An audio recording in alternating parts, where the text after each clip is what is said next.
ଥରେ ଜଣେ ବ୍ରାହ୍ମଣ ତୀର୍ଥ କରିବା ପାଇଁ ବାହାରିଲେ। ଯିବା ବାଟରେ ଏକ ବଡ଼ ଜଙ୍ଗଲ ଅତିକ୍ରମ କରିବାକୁ ପଡ଼ିଲା। ସେ ଜଙ୍ଗଲରେ କିଛି ବାଟ ଯିବା ପରେ ଦେଖିଲେ ଗୋଟିଏ ବାଘ ଘାସ ଖାଉଛି।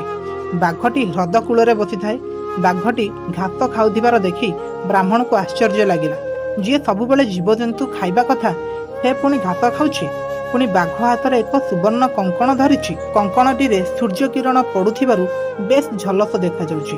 ବାଘ ହାତରେ ସୁବର୍ଣ୍ଣ କଙ୍କଣ ଦେଖି ବ୍ରାହ୍ମଣଙ୍କ ମନରେ ଲୋଭ ଜାତ ହେବା ସ୍ୱାଭାବିକ କଥା। କିନ୍ତୁ ବାଘ ପାଖକୁ ଯାଇ ବ୍ରାହ୍ମଣ କଙ୍କଣଟିକୁ ଆଣିବେ କିପରି?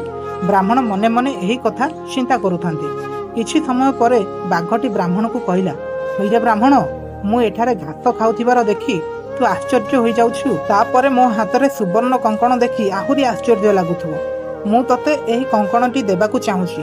ମୋ ପାଖରେ ଏହି ଜିନିଷଟି ରହି କ'ଣ ଲାଭ? ବରଂ ଜଣେ ମନୁଷ୍ୟକୁ ଏହା ଦାନ କଲେ ଜିନିଷଟି ତାର କାମରେ ଆସିବ। ତୁ ମୋ ଠାରୁ ଏହା ଗ୍ରହଣ କର। ମୋତେ ଏକ ହିଂସ୍ର ଜନ୍ତୁ ବୋଲି ଭାବି ତୁ ବୋଧହୁଏ ଭୟ କରିଥାଉ ପାରୁ। ମୁଁ ମୋର ଯୁବକ ଅବସ୍ଥାରେ ବହୁ ବନ୍ୟଜନ୍ତୁ ମନୁଷ୍ୟମାନଙ୍କୁ ମାରି ଖାଇଛି। ସେହି ପାପ ପାଇଁ ମୁଁ ମୋର ପ୍ରାଣପ୍ରିୟା ପତ୍ନୀ ଏବଂ ପୁତ୍ରକୁ ହରାଇଥିଲି। ଥରେ ଜଣେ ସାଧୁଙ୍କୁ ସହିତ ମୋର ପରିଚୟ ହେଲା। ସାଧୁ ଜଣକ ମୋତେ ଶିକାର କରିବାକୁ ବାରଣ କଲେ। ସାଧୁ ମହାତ୍ମାଙ୍କ ଉପଦେଶ ମାନି ମୁଁ ନିରାମିଷାଂଶୀ ପାଲଟି ଯାଇଛି। ପ୍ରତିଦିନ ମୁଁ ଏହି ନଦୀରେ ଗାଧୋଇ ସାରି ନଦୀ କୂଳରେ ଥିବା ଘାସକୁ ଖାଏ। ବୋଧହୁଏ ସେଇଥିପାଇଁ ମୋର ଦାନ୍ତ ଏବଂ ପଞ୍ଝା ଗୁଡ଼ିକ ନଷ୍ଟ ହୋଇଗଲାଣି। ମୋ କଥା ଶୁଣିବା ପରେ ତୁ ତଥାପି ମୋତେ ବିଶ୍ୱାସ କରିପାରୁନି। ଦୟାକରି ମୋତେ ତୁ ବିଶ୍ୱାସ କର। ମୋ ଠାରୁ ଏହି ସୁବର୍ଣ୍ଣ କଙ୍କଣଟି ତୁ ନେଇ ତୋ ପତ୍ନୀକୁ ଦେଇଦେବୁ। ତଥାପି ମଧ୍ୟ ବ୍ରାହ୍ମଣ ବାଘର କଥାକୁ ବିଶ୍ୱାସ କରିପାରିଲା ନାହିଁ। ବିଶ୍ୱାସ ଜନ୍ମାଇବା ପାଇଁ ବାଘଟି ବ୍ରାହ୍ମଣକୁ କହିଲା, ହେ ବ୍ରାହ୍ମଣ, ତୁ ଆଜି ପର୍ଯ୍ୟନ୍ତ ଜୀବନର ମାୟା ଛାଡ଼ିପାରୁନୁ। ଜୀବନ କ୍ଷଣସ୍ଥାୟୀ। ତଥାପି ମଧ୍ୟ ମନୁଷ୍ୟଠାରୁ ଆରମ୍ଭ କରି ଜୀବଜନ୍ତୁଙ୍କ ପର୍ଯ୍ୟନ୍ତ ସମସ୍ତଙ୍କ ପାଇଁ ଏହା ଅତ୍ୟନ୍ତ ମୂଲ୍ୟବାନ। ମୁଁ ଜାଣିପାରୁଛି ତୁ ଦ୍ୱନ୍ଦ୍ୱରେ ପଡ଼ିଯାଇଛୁ। ଏହି ସୁବର୍ଣ୍ଣ କଙ୍କଣଟି ନିଶ୍ଚୟ ତୋର ଦରକାରରେ ଆସିବ। ଲୋକେ କହନ୍ତି ବ୍ରାହ୍ମଣ ଉଚ୍ଚ ଜାତି। ସେମାନଙ୍କୁ ଦାନ ଦେଲେ ଭଗବାନ ସନ୍ତୁଷ୍ଟ ହୁଅନ୍ତି, କାରଣ ଭଗବାନଙ୍କ ସହ ସେମାନଙ୍କର କୁଆଡ଼େ ସିଧା ସମ୍ପର୍କ ଅଛି ବୋଲି ସ୍ୱୟଂ ବ୍ରାହ୍ମଣମାନେ ହିଁ କୁହନ୍ତି। ସାଧାରଣ ଲୋକଙ୍କୁ ଦେବା ଅପେକ୍ଷା ତତେ ଦେଲେ ଭଗବାନ ଅଧିକ ଖୁସି ହେବେ।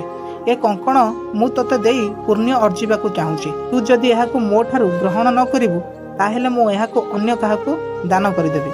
ବାଘର କଥା ଶୁଣି ବ୍ରାହ୍ମଣ ସଙ୍ଗେ ସଙ୍ଗେ କହିଲା, ଦେଖ, ତୁମେ ଏହାକୁ ଅନ୍ୟ କାହାକୁ ଦାନ କରିବା ଦରକାର ନାହିଁ।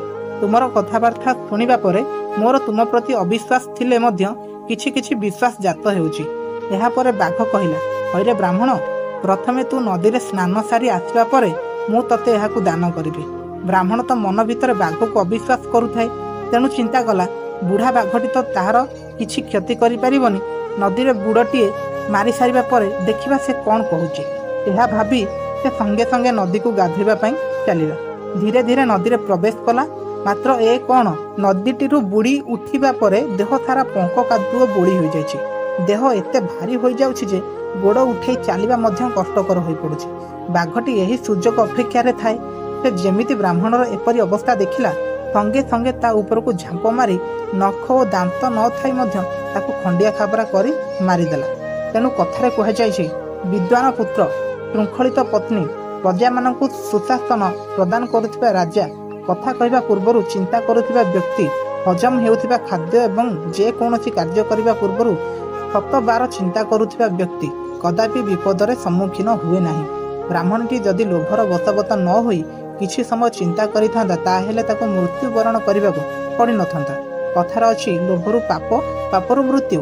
କପଟି, ମିଛୁଆ, ଲାଞ୍ଚୁଆ, ଧୂର୍ତ୍ତ, ଭଣ୍ଡ ଓ ଲୋଭୀ ଜାତି ସର୍ବଦା ପ୍ରଥମେ ତ ସୁଖ ପାଆନ୍ତି, କିନ୍ତୁ ପରେ ଦୁଃଖ ପାଆନ୍ତି।